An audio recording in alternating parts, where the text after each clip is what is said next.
Hello there! Would you like to create a stunning oil portrait painting using just one color?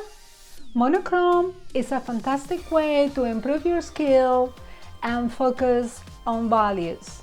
This is Marta Crawford. I am a professional artist and painter who's been teaching and painting for over 20 years. So, what is monochrome painting? Monochrome is a work of art that uses only one color or hue. The word monochrome comes from the Greek words mono, meaning one, and chrome, meaning color. So why is monochrome painting a great thing to do for artists of all levels? There are many reasons, but the most common are explore the potential and limitations of painting, or just basically to reduce the subject or the painting to its pure form. These are the supplies we are going to use. This is the photo reference that we are going to use, and I had made a grid already in Chroma Magic and printed with a sepia filter. And this is our canvas or our board, which is 12 by 16. I made the grid using the nitron charcoal, but then I realized it was too thick and I couldn't really get the precision, so I'm moving on to the semi-hard but still pretty soft charcoal pencil that can be easily erased, and I am going to do the whole drawing with the charcoal. And the reason is, if I use oil paint, it will be too thick and it can get a little messy, and even though I've done that in the past and it's really my favorite way to do it, but it may be harder to get the precision you seek. So for the purpose of this demonstration, I think it will be much easier for all of you to see how easy it is to do it with a charcoal pencil. So let's get started. The first thing I do is I start with the contour, and I'm finding my way around, starting with the perimeter of the face. I have done an entire charcoal drawing. Actually, I did it recently, in which I show you the grid method, and you can see it on detail without cutting any pieces of it. I am doing some cutouts in here, so this video is not dragged too long because this is not about the grid. This is just about to show you how to build monochrome values. So basically here you just see how I do the grid with the hard but not too hard charcoal pencil, and you can see the photo gridded already that I did it in Chroma Magic, and the finished grid charcoal drawing.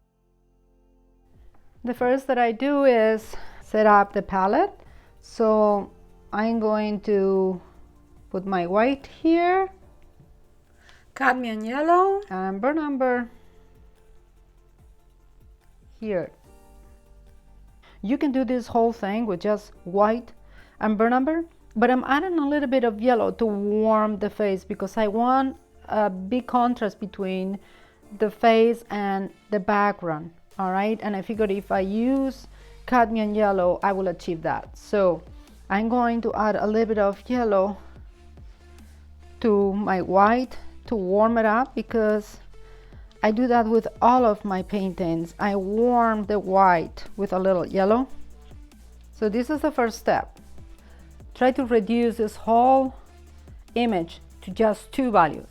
The dark areas are going to be all this, and the light areas is going to be all this. Obviously the light is coming this way. All right, now we are going to make it a little bit easier by adding a mid-tone or a mid-value. Mid-tone is definitely this. So if I isolate it with one of my holies, you can see we are going to consider this my mid-tone. So mid-tone, a little bit darker, a little darker still, and so forth. Now, if you don't have this app on you, if you can reduce the photo image to all of these values, you can use the red filter to guide you, and you can squint. I can't emphasize enough the importance of use any tool you have at your disposal. This is difficult enough. We don't want to make it more difficult by having to guess all the time. Again, remember what I said, you can't make this color exact because we're very limited. So we're gonna have to translate and just do the best we can, all right? Since it's mid value, I'm gonna have it right here. Now I'm gonna add burn umber. We are gonna see. I'm gonna check with the filter. I'm just adding white to the burn umber, and I purposefully going to be just a little bit lighter than in the photo because this is the posterized or reduced value one, and I know it makes it a little bit darker. All right, I think this is enough. All right, this is not enough. It's not gonna carry me throughout, so I'm gonna make some more.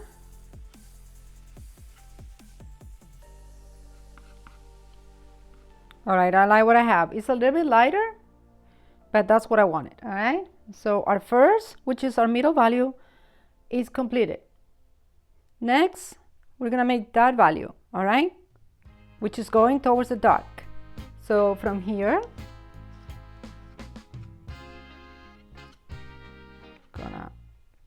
you add a bit of cadmium yellow and more burn umber.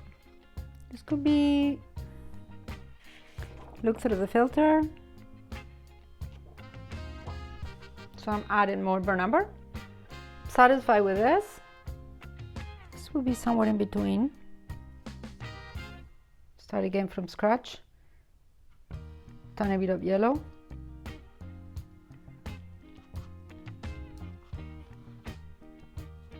Start again with white. A lot more burn umber.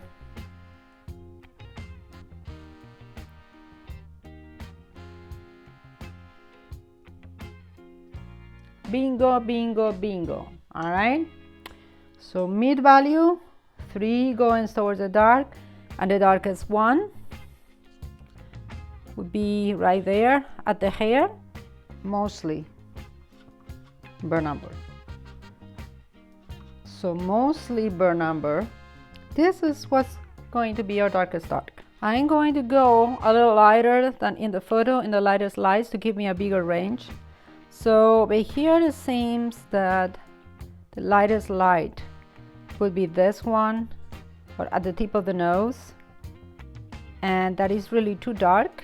But to get this range, this is how it print out. So I'm going to translate this into making it lighter. All right, so 4 values, remember, 4 values towards the dark, 4 values towards the light. I'm going to start with the white and a tiny bit of the mid value. Okay, I'm going to darken this just ever so slightly. Now we're going to make the second one.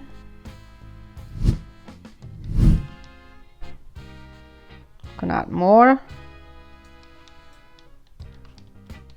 Now for the third value, I'm gonna add this.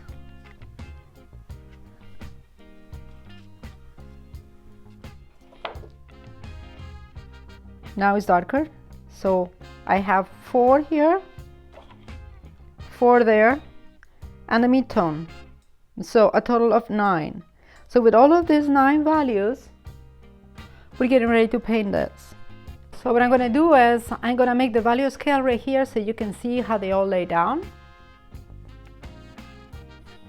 You can use a little medium to make it round. As a matter of fact, we'll probably use linseed oil throughout the painting. So this is a mid-tone right here, or this one,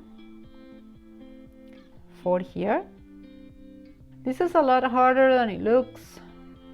So when you're doing it yourself, take your time and check the values.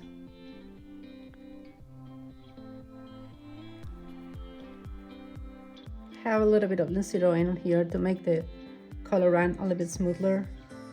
Smoother. Pardon my French. It's difficult for me to talk, think, and do at the same time. My husband makes a joke all the time about me. He says that I cannot talk and chew gum at the same time, or I cannot walk and chew gum at the same time. I tend to compartmentalize so well that sometimes I can have a hard time doing several things at once. All right, so now we're gonna go to this one. Ooh, we barely have enough room to do all of them. Look how pretty they are already, yeah? Very nice, lemongrass.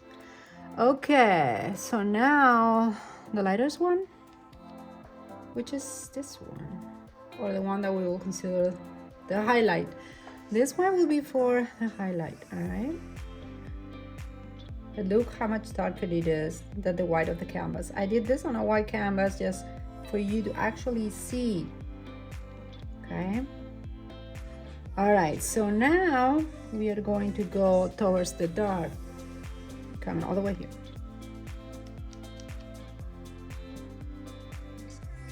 Whoa, how did it get so dark so soon? It's okay. All right, one. This is only 9 values. If you were 11 values, you'll get a greater range. It's not necessary.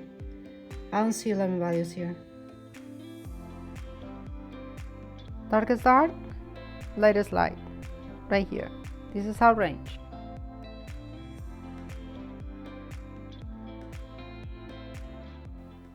I started painting the hair and I forgot to hit record, so you don't see this part, but basically you can see the mixtures that I made. And I started by putting the darkest darks and then the mid-tones all around it very loosely, and I check the values. Now this is going to look a little strange because I'm not sure that I want to put a background in, and more than likely I won't. Therefore, the face and the values are going to look a lot darker than in the photo because the relationship is everything. Relationships are everything. And if you think about it, the background is fairly dark. Therefore, her face appears to be lighter. But in our case, the canvas is stark white. Therefore, all those colors look much darker. But if you remember, if you watch the video, I made the values right. The values are the most important thing, more than the color, right? And the values were correct. Some of them actually were a little lighter. Therefore, they have to be correct. And this is the hardest part. You have to trust yourself that you're doing it right. Even if it looks scary, it doesn't look right, you need to trust yourself and trust the process that in the end, it's going to look right and all the relationships will be correct. And if the background needs to be painted, then you can paint the background. But allow yourself to see whether the decision needs to be made or not. So I started putting on the mid-tones in the face. The mid-tone is the most important thing. And after that, I apply the darkest one. And the part of the neck, the chest, and the shoulders, I am going to leave it pretty loose. So I don't really want to put any detail whatsoever. And the same thing with the hair is going to be fairly loose. And the whole thing will be looser than a complete finished portrait where you can take days. But we don't have that kind of time. And this defeats the purpose because you just want to see how a monochrome portrait is painted. And if I spend days just honing on details, you're really not gonna learn anything from that. Therefore, I'm gonna restrict myself to when I get it looking pretty decent, then it will be, I will call it done, and it will be fine. Remember that you decide what you want to do with your paintings, how far you want to take them, what you want to say, how they're going to look, and don't concern yourself with what other people are going to think. I know I said the same thing in every video, but I can't stretch that enough. Allow your individuality to shine through and to dictate how you're going to paint something. You want to leave something unpainted? Well, you leave it unpainted. There's something to be said about children And we have so much to learn from them, and the way they behave and the things that they do when they're little before they have learned from adults the way they should behave and the rules they should follow and so forth to fit in with the crowd. But when they are little and they're immersed in that delicious innocence, they're little Buddhas. They are just so wise. And I'm going to tell you a little story that I think is just so cute. And every time I think about it, it makes me smile. I think you'll appreciate it. When my middle son, Oliver, was in school, they had what they call the Grandparents' Day.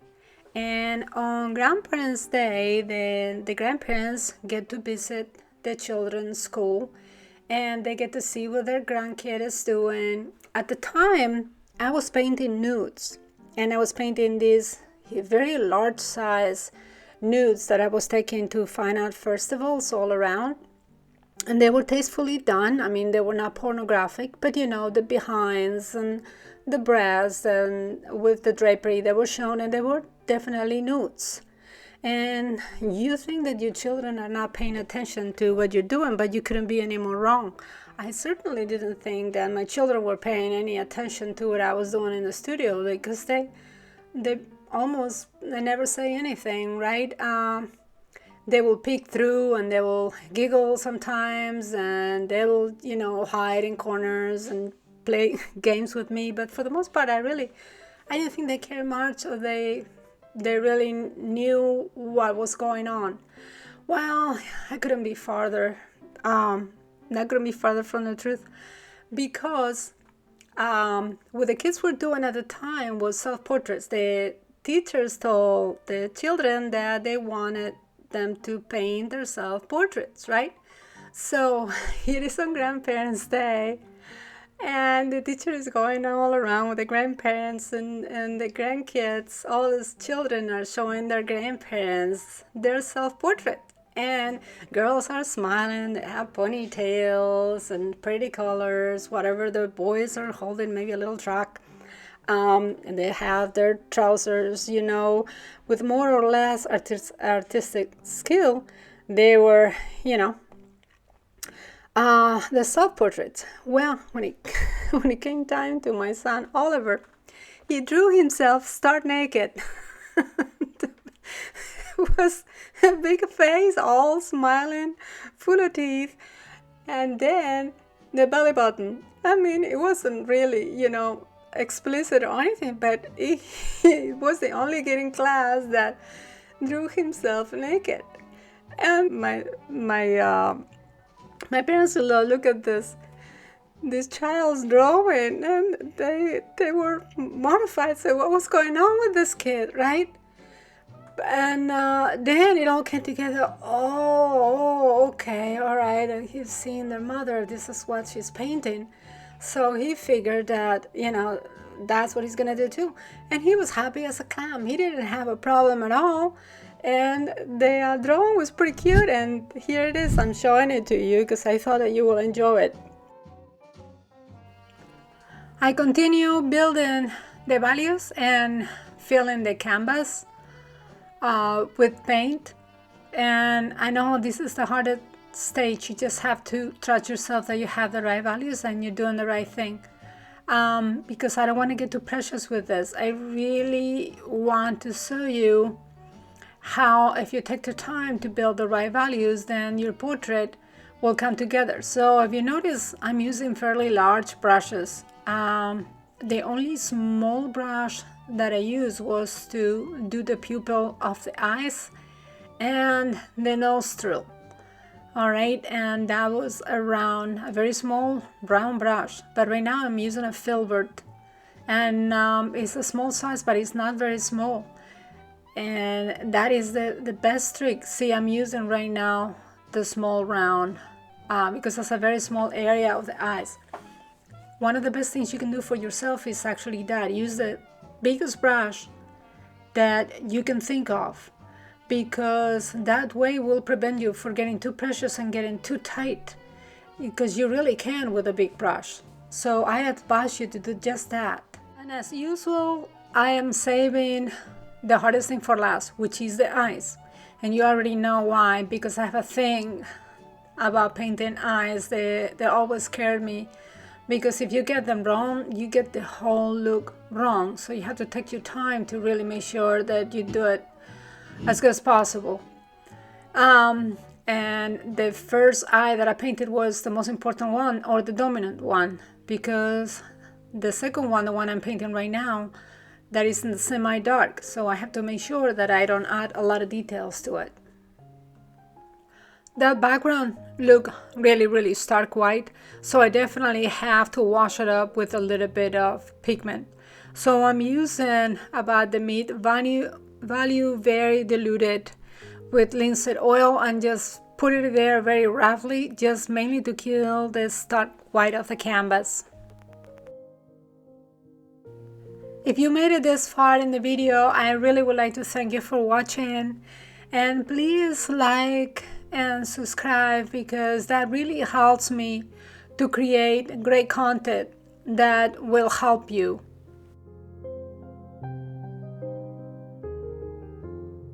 Really couldn't do this without you. So thank you so much for sticking with me and watching. And we are wrapping this up, and the last thing that I will be doing is blending all these tones, and that takes quite a bit of time, so I didn't think it necessary to include it in the video because it would be pretty boring. So after this last clip, I probably spent about 40 minutes blending the values and adding last touches, revealing some parts of the background in the hair to add a little bit of pizzazz to it and a little bit of the reds poking through. But you're not really gonna learn much from seeing that, so, and I didn't want to make this video an hour long. I wanted to make it short and sweet, so hopefully you enjoy it. And this is it.